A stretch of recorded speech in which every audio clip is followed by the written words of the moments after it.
오늘 말씀에 보면 다윗이 죽는 날이 임박하게 되었을 때 자신의 뒤를 이어서 이스라엘의 세 번째 왕이 된 솔로몬을 향해서 마지막 유언을 하는 내용이 오늘 본문의 말씀입니다. 다윗이 죽을 날이 임박했다 라고 하는 이 표현을 보면서 정말 놀랍지 않습니까? 다윗에게도 죽는 날이 찾아온 겁니다. 그 옛날 골리앗을 무찌르며 민족의 영웅으로 한순간에 나타나게 되었던 이 다윗이, 그리고 사울의 손에서와 압살롬의 손에서 구원을 받고 살아남았던 용사 다윗이 세월 앞에서는 장사가 없다고 하는 그 말처럼 이제 세상 모든 사람이 가는 길로 가게 되었다고 고백하고 있습니다. 우리는 늘 잊고 살지만 우리 모두는 다 한 가지 길로 가게 되어 있습니다. 이 세상에서의 삶을 마무리하고 그리고 이 세상에서의 모든 일들을 다 내려놓고 하나님의 품으로 돌아가야 할 날이 우리 모두에게 있는 것이죠. 안 그럴 수 있는 사람 손 들어주세요. 나는 안 그럴 것 같아. 나는 계속 살 것 같다. 그렇습니까? 아니죠. 누구나 다, 모두가 다 가야만 하는 길이 바로 죽음을 향한 길입니다. 부자라고 해서 안 가는 것도 아니고, 권력이 있다고 해서 안 가는 것도 아니고, 그 어떠한 뛰어난 사람이라고 해서 안 가는 길이 아니라 우리 모두가 다 한번 반드시 가야 하는 것이죠. 우리가 살아가면서 안 겪는 것들이 있습니다. 어떤 사람은 힘들고 어려운 고난의 길을 겪지만 어떤 사람은 그런 것들을 피해가는 사람이 있는 것이죠. 어떤 사람은 심각한 질병에 걸리기도 하지만 어떤 사람은 그것을 피해갈 수 있는 사람도 있는 겁니다. 모든 경험이 다 똑같지는 않지만, 그러나 우리가 하나님 앞에 돌아가는 것은 그 어느 누구 한 사람도 예외 없이 반드시 가야 하는 길이 되는 것이죠. 따라서 우리는 늘 잊고 살아가고 있지만 사실 우리가 반드시 우리의 인생을 마감할 날이 언제인지는 모르지만 기다리고 있다고 하는 이 사실을 알고 준비할 수 있는 사람이 지혜로운 사람이라고 믿습니다. 나는 그런 거 준비 안 해. 나는 그런 거 신경 쓰고 싶지 않아. 나는 그런 거 염려하고 싶지 않아. 한다고 해서 안 오는 게 아니고 반드시 오게 되어 있는 것이 죽음이라는 것이죠. 그러므로 지혜로운 사람은 누구인가? 자신의 날을 계수할 수 있는 사람이 지혜로운 사람입니다. 시편 90편 12절의 말씀에 보면 이렇게 노래하고 있습니다. 우리에게 우리 날 계수함을 가르치사 지혜로운 마음을 얻게 하소서. 우리의 날을 계산할 수 있는, 내 인생이 천년 만년 영원히 계속되는 것이 아니라 하나님께서 부르시면 지금 당장에라도 모든 것을 다 내려놓고 갈 수밖에 없는 연약한 인생이라고 하는 사실을 알고 계산하고 살아가는 것이 지혜로운 인생이라고 할 수가 있겠습니다. 그렇다고 하면 어리석은 사람은 누구인가요? 자신의 마지막이 있다고 하는 것을 망각하고 마치 천년 만년 살 것처럼 살아가는 사람은 그야말로 어리석은 사람이라고 할 수 있겠습니다. 성경에 보면 어리석은 사람의 이야기를 예수님께서 해주셨는데, 그 어리석은 사람은 풍년이 들게 되자 곡간을 헐면서 새로운 곡간을 짓고 그리고 모든 곡식들을 거기 속에 쌓아두면서 내 영혼아 이제는 평안히 먹고 쉬자, 이제는 평안히 즐기자 하면서 그렇게 살았던 사람의 이야기를 해 주셨습니다. 그런 사람을 향해서 예수님께서는 어리석은 사람이라고 말씀해 주셨는데요, 주님께서 하시는 말씀이 무엇이냐면, 이 어리석은 사람아, 그렇다고 한다면 오늘 밤에 내 영혼을 하나님께서 불러가신다고 한다면 네가 오늘 쌓아놓은 것이 누구의 것이 되겠느냐? 천년만년 살 것처럼 쌓아놓았는데 그것이 누구의 것이 되겠느냐라고 주님께서 질문해 주고 계시는 것이죠. 누가복음 12장 20절에서부터 21절 말씀에 보면 하나님은 이르시되 어리석은 자여, 오늘 밤에 내 영혼을 도로 찾으리니 그러면 내 준비한 것이 누구의 것이 되겠느냐 하셨으니, 자기를 위하여 재물을 쌓아두고 하나님에게 대하여 부요하지 못한 자가 이와 같으니라 라고 말씀해 주신 것이죠.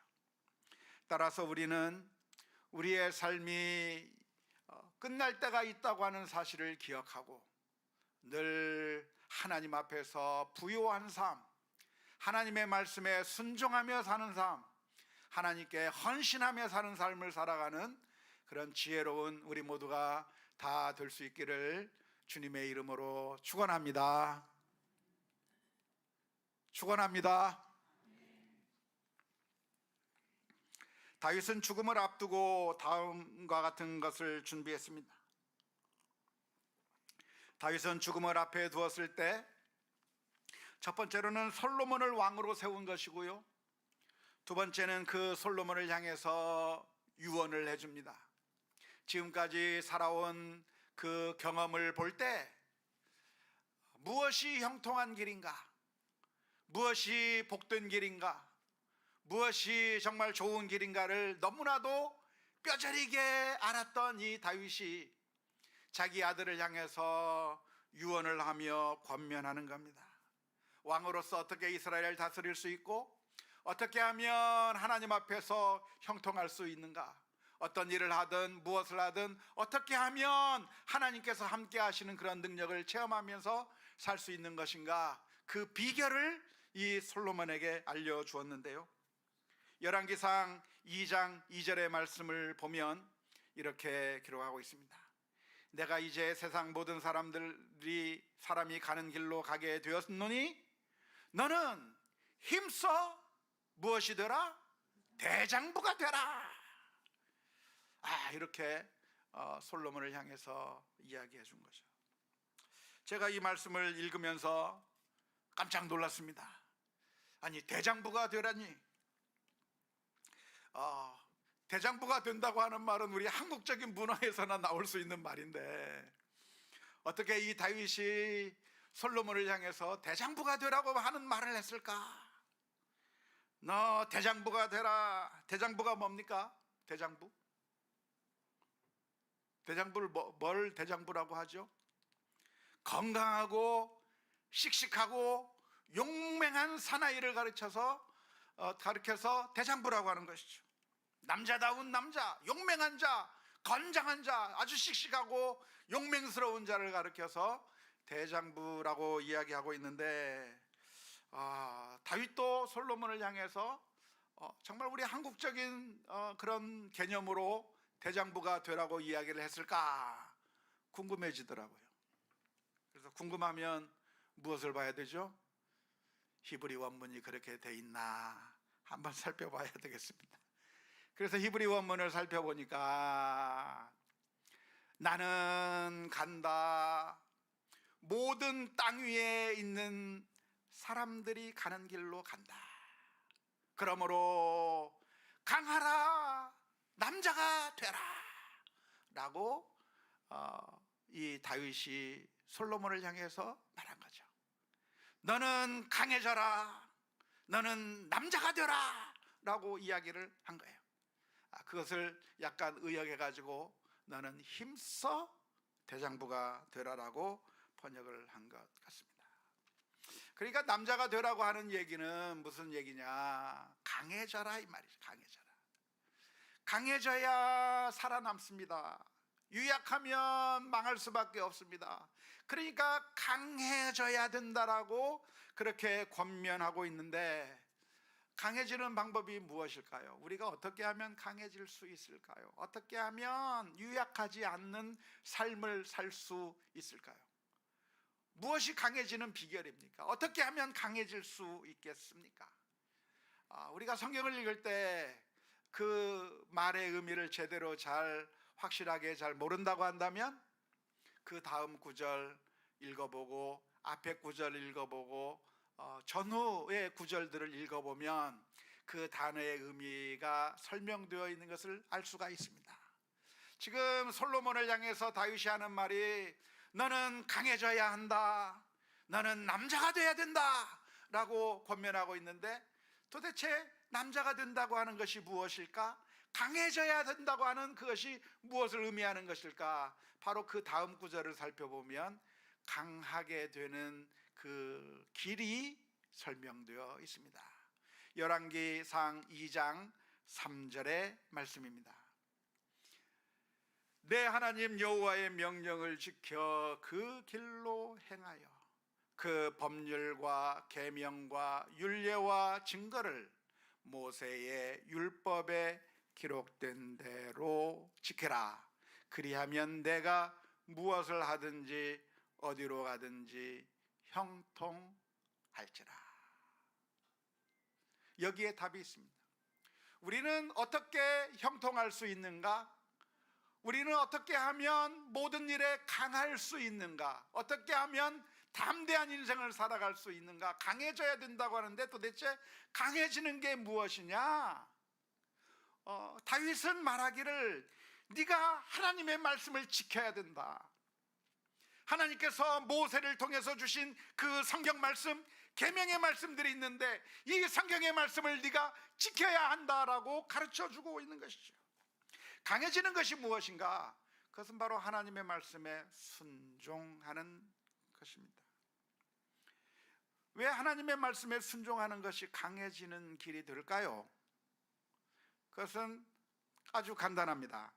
우리가 하나님의 말씀에 순종할 때 하나님께서 우리와 함께 하시기 때문에 그렇습니다. 우리가 하나님과 함께 한다는 게 무엇입니까? 나 주님과 함께 하고 싶어요. 나 주님과 함께 살고 싶어요. 그게 무슨 의미예요? 교회에 와서 앉아 있다는 걸 의미합니까? 우리가 하나님과 함께 한다고 하는 것을 어떻게 알 수 있습니까?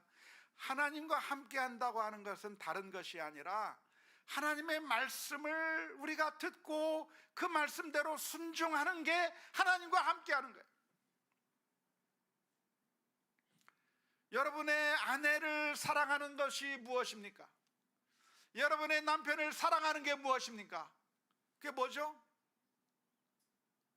그 말을 듣고 그 말에 따라 해주는 거예요. 그래요, 안 그래요? 내가 아내를 사랑한다고 얘기해놓고 아내가 말하면 듣지도 않는 사람은 사랑한다고 얘기할 수 있나요? 아니요. 사랑은 무엇이냐? 사랑은 그 말에 내가 복종하는 거예요. 우리 자녀들을 사랑하는 게 어디서 나타납니까? 자녀들을 사랑한다고 하는 것은 그 자녀들의 말이 우리를 구속하는 거죠. 아빠, 나 아이스크림 먹고 싶어. 그러면 아이스크림을 사주고 싶을 수밖에 없어요. 아이스크림을 사주려고 하는 그 마음이 마음속 깊은 곳에 있어요. 오늘 내가 집에 들어갈 때 아이스크림 사가지고 들어가야 되겠구나. 왜? 아이를 사랑하기 때문에 아이가 하는 말이 그냥 흘러가는 게 아닙니다. 아이의 말이 우리 마음속에서 우리의 그 행동을 딱 구속해버려서 아이의 말대로 하고 싶은 그런 행동이 나타날 수밖에 없는 것이죠. 그게 바로 사랑하기 때문에 그 아이의 말에 우리가 반응하는 것이죠. 남편을 사랑하고 아내를 사랑한다고 하는 것은 그 말을 듣고 그대로 행하는 것을 의미하는 것인데, 하나님과 함께 한다고 하는 것도 역시 마찬가지입니다. 하나님과 함께 한다고 하는 것은 그냥 내가 일주일에 한 번 예배 드렸으니까 하나님과 함께 한다라고 하는 것이 아니고, 하나님의 말씀이 우리의 마음에 역사해서 우리의 마음이 하나님의 말씀의 포로가 되는, 사랑의 포로가 되는 것이죠. 하나님의 말씀이 기억이 나서 그 말씀대로 살고 싶은 마음 가운데 살아가게 되는 것이죠. 만일 우리가 하나님의 말씀을 거역한다고 하면 하나님과 함께할 수 없는 것입니다. 함께하지 않는 것입니다. 우리가 사무엘서의 말씀을 보면 사울 왕의 문제가 무엇이었습니까? 바로 사울 왕의 문제가 바로 그 문제였어요. 하나님의 능력을 받고 싶었어요. 하나님이 만왕의 왕이시기 때문에 하나님께서 우리의 전쟁 가운데 함께 해주셔서 우리로 하여금 전쟁에서 승리케 해주기를 원했어요. 하나님, 우리와 함께 계셔주세요. 우리로 하여금 이기게 해주세요. 그런 마음 가운데 하나님이 우리와 함께 했으면 좋겠다고 하는 그 마음 때문에 하나님 앞에 제사를 드리는 겁니다. 하나님 앞에 예물을 드리는 겁니다. 하지만 사무엘 선지자가 나타나서 하는 말이 뭐예요? 하나님께서 무엇을 기뻐하시겠는가? 순종이 제사보다 낫고 하나님의 말씀을 들어야 그게 하나님의 뜻대로 생하는 것이, 그게 예물을 드리는 것보다 더 낫다고 말씀해 주고 계시는 것이죠. 그런데 사울은 하나님의 말씀에는 관심이 없어요. 하나님의 뜻에 순종하는 것에는 관심이 없어요. 그저 하나님의 능력이 있기만을 바랄 뿐, 그래서 제사를 드려보려고 하고 뭘 어떻게 해서 하나님의 능력을 끌어다 쓰고 싶지만, 그러나 정작 하나님의 말씀에 귀를 기울이지 않았던 것이고, 그 사울왕 가운데는 하나님이 함께 할 수 없었던 것입니다. 하지만 다윗은 하나님께서 함께 하시는 것이 내가 하나님의 말씀에 순종한다고 하는 것을 알았어요. 그리고 자기가 죄를 지었을 때 하나님 앞에 울부짖었어요. 주의 성령을 내게서 거두어 가지 마시옵소서. 죄를 지었기 때문에 이제는 하나님께서 나를 멀리 하실 것만 같아요. 하나님께서 더 이상 나와 함께 하지 않는 것 같아요. 그래서 하나님 앞에 울부짖으며 회개하며 주의 성령을 내게서 거두어 가지 말라고 외치면서, 그래서 나를 구원해 달라고, 나와 함께 해달라고 간절하게 기도하고 고백했던 것인데요, 그 경험을 가지고 있던 다윗이 이 솔로몬에게 권면하는 겁니다. 너는 강해져야 되는데 어떻게 강해지는가? 하나님이 함께 할 때 강해질 수 있는 것이고, 하나님께서 함께 한다고 하는 것은 어떻게 가능하겠는가? 내가 하나님의 말씀에 순종할 때 하나님께서 함께 하신다는 것이죠. 아주 간단해요. 우리가 기도하면서도 기도의 응답이 되지 않는 이유가 무엇이라고 성경은 말하고 있습니까? 이사야서 59장 1절 2절 말씀에 이렇게 표현하고 있습니다. 여호와의 손이 짧아 구원하지 못하심도 아니요 둔하여 듣지 못하심도 아니라, 오직 너희 죄악이 너희와 너희 하나님 사이를 갈라 놓았고 너희 죄가 그의 얼굴을 가리어서 너희에게서 듣지 않으시게 함이니라. 우리가 미워하는 마음을 가지고, 우리가 분노하는 마음을 가지고 하나님께서 원하시는 것을 행하지 아니하면서 하나님 나의 기도에 함께하여 주옵소서 기도하면 그게 기도가 응답되는 것이 아니라, 우리가 하나님께서 정말 나와 함께 하시길 원하신다고 한다면 주님의 말씀에 순종하면서 주의 뜻이 이루어지기를 원합니다. 하나님의 이름이 영광스럽게 되고 하나님의 뜻이 우리의 삶 가운데서 이루어지고 주님의 뜻대로 순종하는 그 삶을 살아가는 가운데 하나님 앞에 기도해야 하는 것이죠. 지난번에 안재우 소장님이 오셔서 복화술로 이렇게 해주셨는데 너무나도 재밌었죠. 아직도 이해를 못 하시는 분이 있는 것 같아요. 어떻게 인형이 실시간으로 이렇게 반응을 하면서 말을 하지? 아직도 모르시는 분이 계시는데, 아무튼 그 안재호 소장님이 그 하면서 참 짧지만 강력한 메시지를 하나 했던 것 같아요. 그 강제사가 열심히 움직이는 것 같아도 그 뒤에 있는 그 손을 빼버리면 아무런 힘도 발휘할 수 없는 그 모습, 그게 바로 우리들의 모습 아닙니까? 하나님께서 우리와 함께 하실 때 우리는 강해질 수 있는 것이고, 우리가 강해져야만 우리가 하나님의 은혜 가운데 살아갈 수 있게 되겠는데, 우리는 어떻게 하나님과 함께 할 수 있는가? 하나님께서는 어떻게 우리와 함께 할 수 있겠는가? 우리가 하나님의 말씀 가운데 순종하며 나아가는 그런 믿음의 결단들이 우리들의 삶 가운데 있어야 될 줄로 믿습니다. 주님께서 말씀하실 때 마치 양들이 목자의 음성을 듣고 따라가듯이, 하나님께서 말씀하시면 하나님을 신뢰하기 때문에, 세상적으로 보면 그 길이 손해 보는 것 같고, 세상적으로 보면 그게 참 자존심 구기는 일 것 같고, 너무나도 어려운 것처럼 보인다고 할지라도 하나님께서 말씀하신다고 한다면 믿음으로 순종해 나가는 우리 모두가 다 될 수 있기를 주님의 이름으로 축원합니다. 하나님의 약속은 무엇입니까?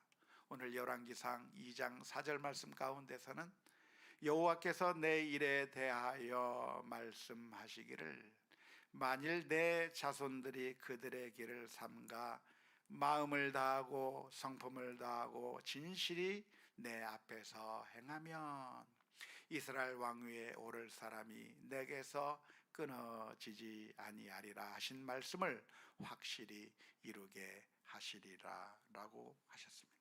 하나님의 말씀 가운데 순종하며 하나님과 함께 할 때 강하게 되는 것이고, 그럴 때 왕조가 끊이지 않을 거라고 말씀해 주신 것이죠. 안타깝게도 솔로몬은 이 다윗의 유언대로 살았을까요? 살지 못했습니다. 또 솔로몬의 아들 르호보암도 하나님의 말씀대로 살았을까요? 살지 못했습니다. 그 뒤에 오는 왕들도 다 실패하고 말았습니다. 어쩌면 우리들도 똑같이 실패하고 있는 인생들입니다. 그래서 우리는 어쩌면 저주받은 인생처럼 느껴질 수밖에 없습니다. 하지만 우리에게 소망이 없는 것이 아니라, 우리에게 소망이 있는 것은 우리가 이 모든 것들을 다 순종할 수 있고 대장부가 될 수 있을 만큼 그렇게 완벽한 삶을 살았기 때문에 소망이 있는 것이 아니라, 하나님의 말씀에 온전히 순종하고 십자가를 지시기까지 하나님의 말씀에 순종하신 그 주님께서 우리의 진정한 왕으로서 우리를 구원해 주셨기 때문에 우리에게 소망이 있는 줄로 믿습니다. 우리가 하나님의 자녀라고 하는 사실을 우리가 기억하면서, 그리고 주님께서 우리를 연약함 가운데서 건져 주셨다고 하는 사실을 기억하면서, 이제는 하나님의 말씀에 더욱더 순종하는 가운데 주님께서 우리와 함께 하심을 체험하고, 주님께서 함께 하시기 때문에 강하고 능력 있는 그런 삶을 살아가는 우리 모두가 다 될 수 있기를 주님의 이름으로 축원합니다. 매 순간순간 기도하는 가운데 믿음으로 승리해 나가는 우리 모두가 다 될 수 있기를 주님의 이름으로 축원합니다. 우리 찬송가 380